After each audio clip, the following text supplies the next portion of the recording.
അപ്പൊ ഞങ്ങള് ഇപ്പൊ 2 കുറുബീസ് 2.0 ഉണ്ട്. ഇവിടെയാണ് കുറുബീസ് 2.0. നമ്മള് അപ്പം ഇന്നാണ് നമ്മുടെ സെന്റ് മേരീസ് കാത്തലിക് ചർച്ച് അലയില് കുടുംബ സംഗമം നടക്കുകയാണ്. അപ്പൊ നമ്മളെല്ലാരും ജോയിൻ ആയിട്ടുണ്ട്. കുറെ പേരുണ്ട് ഇവിടെ.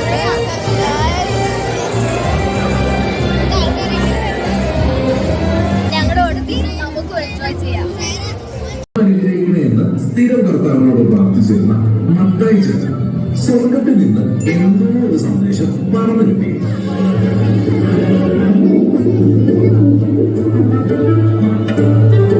നേരിൽ കണ്ടാൽ 24 മണിക്കൂറും തല്ലു പിടിച്ചുകൊണ്ടിരുന്ന അവറാച്ച ചേട്ടന് ക്ലേശയുടെ ചേട്ടത്തേക്ക് കിട്ടി ആവാം.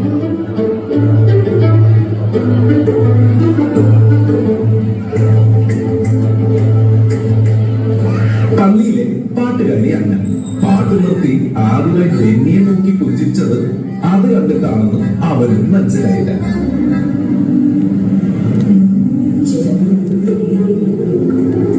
നമ്മുടെ കുരിശുവിലെ മേഖല കുട്ടിച്ചേട്ടൻ, പാവഘട്ടത്തിലെ അമ്പിളി ചേട്ടത്തി, നിരപ്പേല് ജോർജ് കുട്ടി എന്ന് വേണ്ട 4 തോന്നില്ല. പല പല മുഖങ്ങൾ, പല പ്രായക്കാർ, പല തരക്കാർ. പക്ഷേ ഇതിലെല്ലാം ഒരു കോമൺ ഫാക്ടർ ഉണ്ട്. അതെന്താണെന്ന് വെച്ചാൽ ഇത് കൈ കിട്ടിയപ്പോൾ അവരുടെ ഒക്കെ മുഖത്ത് കഴിഞ്ഞ ഒരു പുഞ്ചിരിയുണ്ട്. അപ്പോ അതിലല്ലേ കാര്യം. ഒന്നിച്ച് കാണുവാനും കേൾക്കുവാനും സംസാരിക്കുവാനും ഒരു MCC പ്രസൻസ് ഒന്നിച്ചിരുന്നതിനും കുടുംബസംഗമം 2024 നമ്മുടെ സെന്റ് മേരീസ് കാത്തലിക് ചർച്ച് അലയിലെ ഡിസംബർ 1 ഞായറാഴ്ച രാവിലെ 11 മണി മുതൽ വൈകുന്നേരം 4 വരെ. നമ്മുടെ ഇടവക വികാരി ഫാദർ സ്റ്റാലിൻ വർഗീസിനെയും മറ്റു വിശിഷ്ടാതിഥികളെയും എഴുന്നേറ്റുന്ന ഹർഷാരവങ്ങളോടെ ഈ വേദിയിലേക്ക് നമുക്ക് സ്വാഗതം ചെയ്യാം.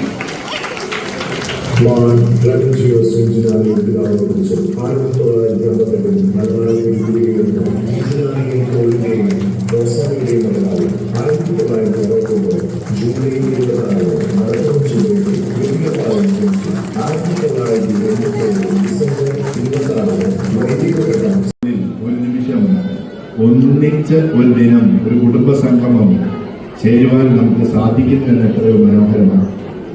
നല്ലൊരു വികാരിയച്ഛനെ നമുക്ക് കിട്ടിയതിന് സ്റ്റാലിൻ അച്ഛനെ നമുക്ക് ദൈവം തന്നതിന്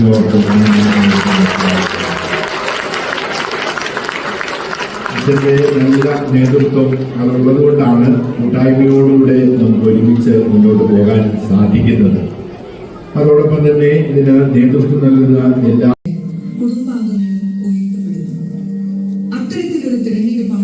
ബൈബിളിലെ 10 കന്യകമാരുടെ ഉപമയിലൂടെ നമ്മൾ കാണുന്നത്. ഏത് സമയത്തും കർത്താവിന്റെ വരവിന് വേണ്ടി കാത്തിരുന്ന വിവേകമതികളായ കന്യകകളെ പോലെ സൽപ്രവർത്തികളാകുന്ന വിളക്കും ദൈവസ്നേഹമാകുന്ന എണ്ണയും കയ്യിലേന്തി ഒരുങ്ങിയിരിക്കുന്നവരാകട്ടെ നമ്മുടെ ഇടവകയിലെ ഓരോ കുടുംബങ്ങളും. പക്ഷേ ഇന്നത്തെ തിരക്കു പിടിച്ച ജീവിതത്തിൽ ഇതെങ്ങനെ സാധ്യമാകും? പ്രത്യേകിച്ച് പ്രവാസ ജീവിതത്തിൽ കുടുംബം, കുട്ടികൾ, ജോലി എന്നിവയ്ക്കിടയിൽ നെട്ടോട്ടമോടുമ്പോൾ ആത്മീയതയ്ക്ക് എന്തു പ്രസക്തി? മനസ്സിൽ ഒത്തിരി ചോദ്യങ്ങളുണ്ടല്ലേ? ഇതാ നമ്മുടെ ഇടവകയിലെ നഴ്സസ് മിനിസ്ട്രി കൂട്ടായ്മ ഒരുക്കുന്ന ഈ നൃത്തശില്പത്തിലേക്ക് ഏവരെയും ഒത്തിരി സ്നേഹത്തോടെ സ്വാഗതം ചെയ്യുന്നു. Let's sit back and watch. Keep the flame burning.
കണ്ടില്ല. ഡെയ്സിയെ, ഡെയ്സി എന്നെ വിളിച്ചോ? കാപ്പിയൊന്നും എടുത്തില്ല. ഞാൻ രാവിലെ ഒരുക്കുമായിരുന്നു. ഇന്ന് എഴുന്നേറ്റപ്പോ ലേറ്റ് ആയി പോയി. ഇന്നലെ രാത്രി നല്ലൊരു സിനിമ ഉണ്ടായിരുന്നു, അത് കണ്ടുകൊണ്ടിരിക്കുകയാണ്. പക്ഷെ എനിക്ക് ഉറങ്ങിയതേ ഇല്ല. എനിക്കാണെങ്കിൽ ഡ്യൂട്ടിക്ക് പോകാൻ സമയമായി. ഞാൻ ഒരു മിനിറ്റ്, ഞാനൊരു വെള്ളം എടുത്തു തരാം. എനിക്കിതിന് വെള്ളവും വെള്ളം വേണ്ട. കുടിക്കും.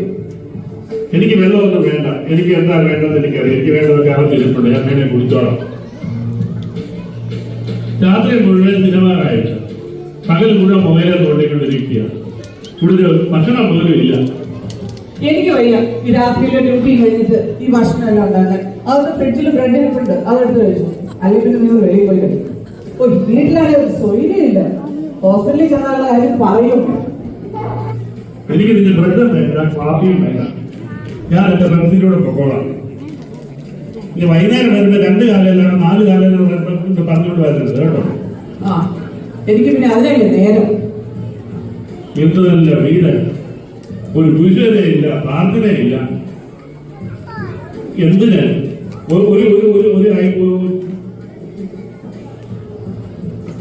ഒരു സമയത്ത് ഭക്ഷണം പോലും ഇല്ല. പിന്നെ മക്കളൊക്കെ നേരെയാണ്. അമ്മയുടെ വഴി, മക്കളുടെ വഴി. വരുന്നുണ്ടല്ലോ പിന്നെ മോൾ. എന്ത് അനിയത്തി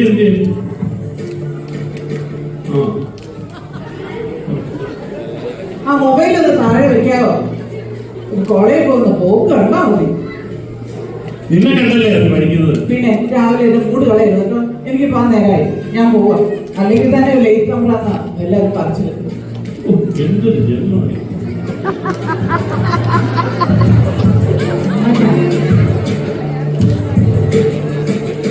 ഹലോ ഹലോ തോമാച്ച. Hello, good morning. എന്താണ് വിശേഷങ്ങളൊക്കെ? നമ്മളെപ്പോഴായിരുന്നു കൂടുന്നത്? 12 മണിക്കോ? ഓക്കെ. പ്രവീണും സിറിലും രോമാനും എല്ലാം ഉണ്ടല്ലോ അല്ലേ?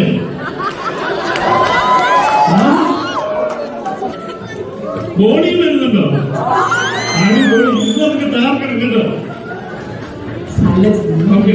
ഇതിന്റെ കാര്യമുണ്ട്. അച്ഛനറിയണ്ട കേട്ടോ. പിന്നെ ആർപ്പാടെ പിള്ളേരാവും. അപ്പൊ അങ്ങനെ ആയിക്കോട്ടെ. പിന്നെ 12 മണിക്ക് എത്തും. നമുക്ക് താർക്കാം. ഓക്കെ മാറ്റ. By.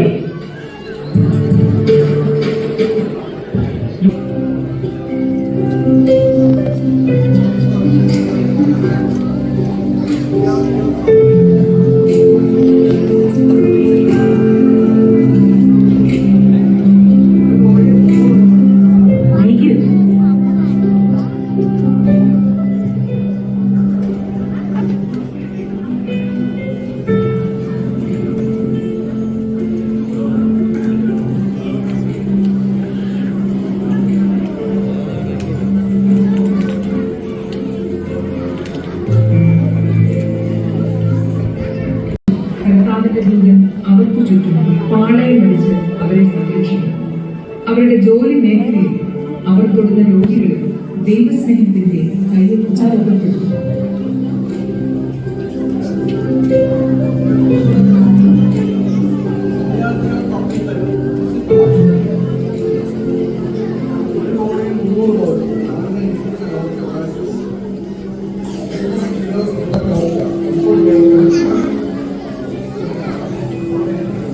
Hello, good morning papa.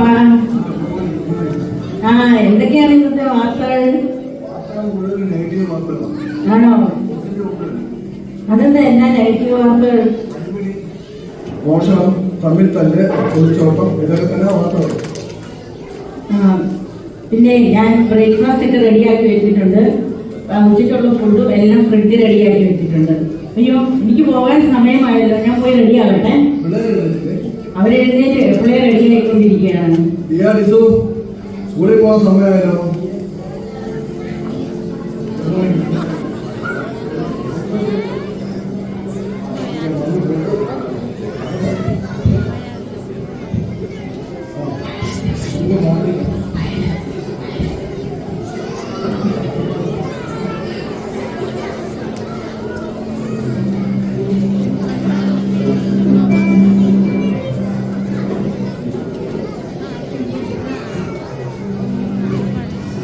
Breakfast ഒക്കെ കഴിച്ചിട്ടേ പോകാവുള്ളൂ കേട്ടോ. നല്ല മിടുക്കികളായിട്ടിരിക്കണം. സ്കൂളിൽ ചെന്നാലും മുടിയൊക്കെ ശരിയായില്ലല്ലോ. അതൊക്കെ ഞാൻ വിട്ടു. ആ, പിന്നെ എന്റെ പപ്പയ്ക്ക് ഒരു അപ്പോയിന്റ്മെന്റ് ഉണ്ട്. കറക്റ്റ് സമയത്ത് എത്തിയായിരുന്നേ. Okay, by. ആ, അതെ, ഇന്ന് നമുക്ക് പിള്ളേർക്ക് പള്ളിയിൽ പ്രാക്ടീസ് ഉണ്ട്.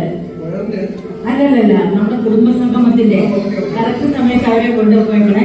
Okay madam. ബൈ.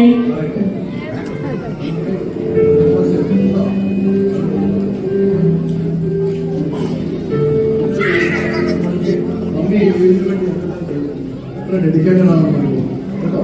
നല്ല ദൈവവിശ്വാസമുണ്ട്, നല്ല പ്രാർത്ഥനയുണ്ട്. അതുകൊണ്ട് നിങ്ങൾ കേട്ടോ. ഓക്കെ, നമുക്ക് എല്ലാ അപേക്ഷയും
Hours later.